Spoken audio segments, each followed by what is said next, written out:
One cold Tuesday morning, Mark was trying to get an old sedan to start. The engine wasn't cooperating, and neither was life. He leaned over the open hood, rubbed his forehead, and muttered, "I can't keep doing this." His voice cracked. He didn't know Lily had stopped at the window, watching quietly.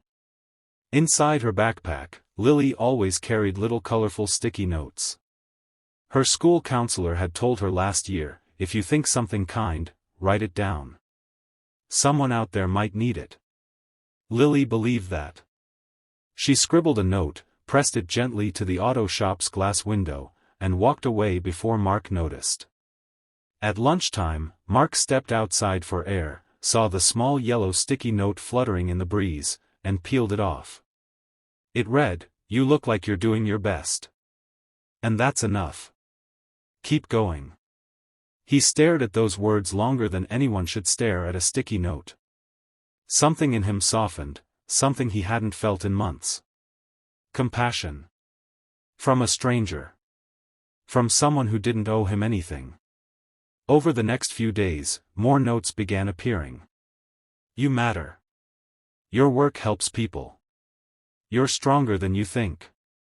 Mark didn't know who was leaving them, but they became the reason he unlocked the shop each morning. He taped every note inside his tiny office, forming a wall of bright colors and kind words. One day, everything changed. Lily didn't show up. No note. No tiny handwriting. Nothing. But later that afternoon, Mark heard people shouting outside.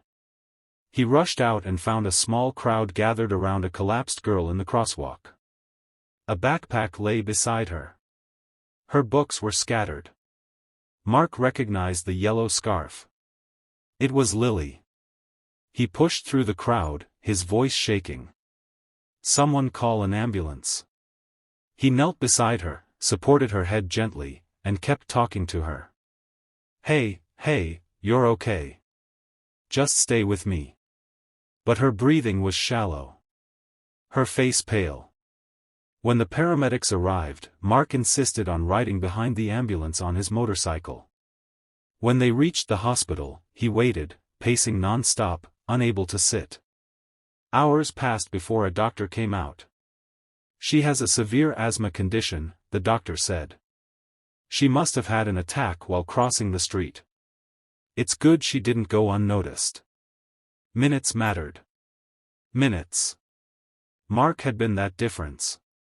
When Lily woke up, her mother was beside her. But when she saw Mark standing awkwardly in the corner, she smiled weakly. "You're the man from the auto shop." Mark nodded. "Yeah, and you're the one with the notes." Lily giggled softly, despite the oxygen tube in her nose. "Did they help?" Mark swallowed hard. "More than you think. They probably saved me, before I saved you." Her mom looked confused, so Mark explained everything, the notes, the kindness, the difference they made in his darkest days. Lily's mother began to cry. She started doing that after losing her dad. She said helping others made her feel like she was healing, too. A moment of silence passed, gentle, warm, full of understanding. Two broken hearts had unknowingly helped repair each other. News of Lily's collapse spread, and soon the community stepped in. The town organized a fundraiser for her medical care.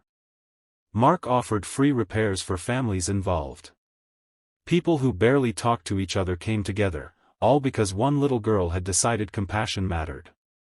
Weeks later, Lily returned to walking past Mark's shop on her way to school. And this time, she no longer just waved. She walked inside.